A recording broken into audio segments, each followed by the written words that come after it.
Good afternoon. Thanks for letting me speak to you guys today. I really appreciate it.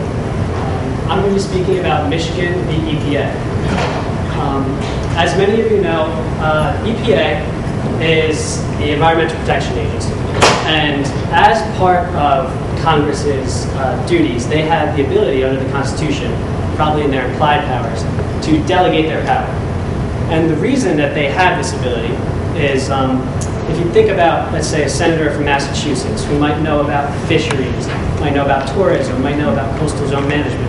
A senator from South Dakota might know about FDA regulations, energy policy, or farm policy. And a senator from Texas might know about guns and cattle, all sorts of things.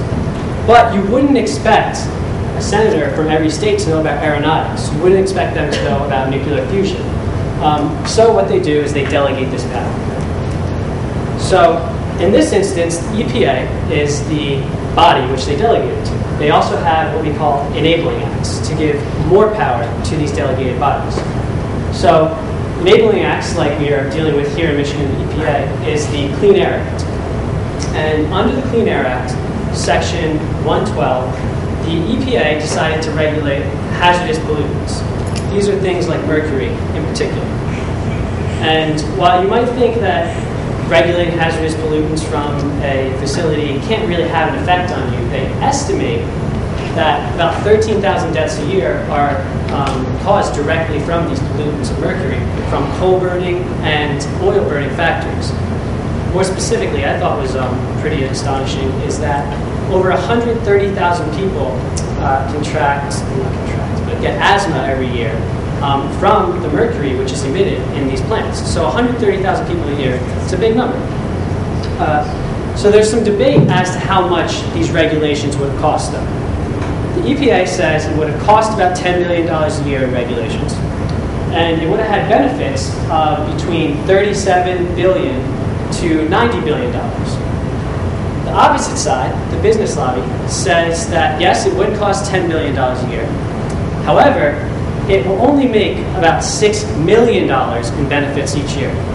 So listen to those numbers here. We have $6 million from the business lobby, $90 billion from the EPA in benefits. This is just such a wide range. The only thing I can attribute it to is lawyers are notoriously bad at doing numbers.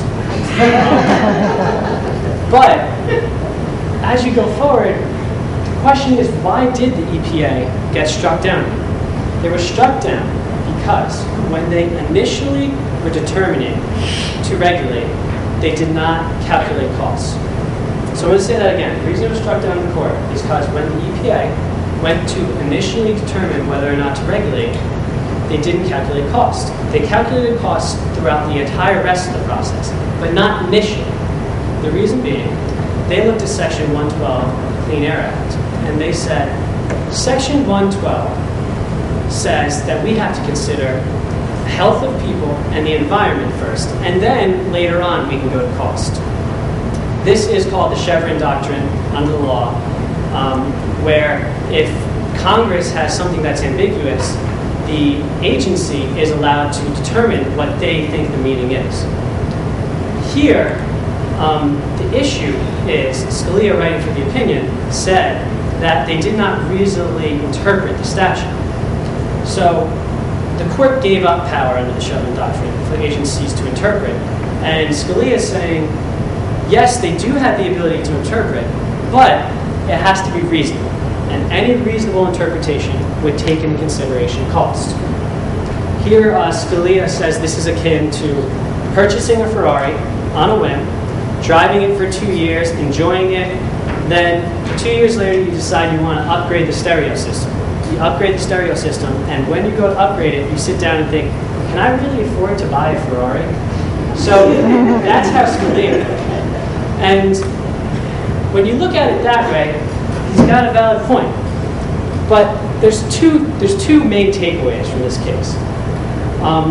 One, it could have some administrative law effects. In fact, in the concurrence, Thomas spoke pretty adamantly against allowing the Chevron doctrine. So some say, and this is rather lofty predictions, that this could be the first chip in the armor to abolish the Chevron doctrine and its progeny for years to come.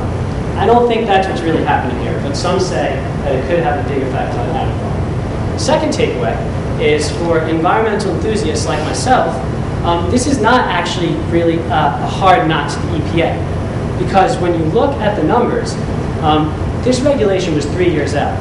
So at this point, 80% of coal and oil burning factories are already in compliance. So it's not necessarily a lose. Furthermore, it's going to be remanded down to the DC Circuit, where many think that instead of holding it under 112 of the Clean Air Act, they'll just uphold it under Section 111. In closing, many people are saying that the Obama administration is going to be really adversely affected by this because they're about to come out with a lot of clean carbon legislation to reduce factories. However, a lot of the authors and writers are making these lofty titles just because they want people to read their stuff. Rather, a lot would posit that this is going to give the Obama administration a level of which to compare doing it the right way. So moving forward in carbon legislation, they'll know to consider costs at the very forefront of the issues. Thank you very much.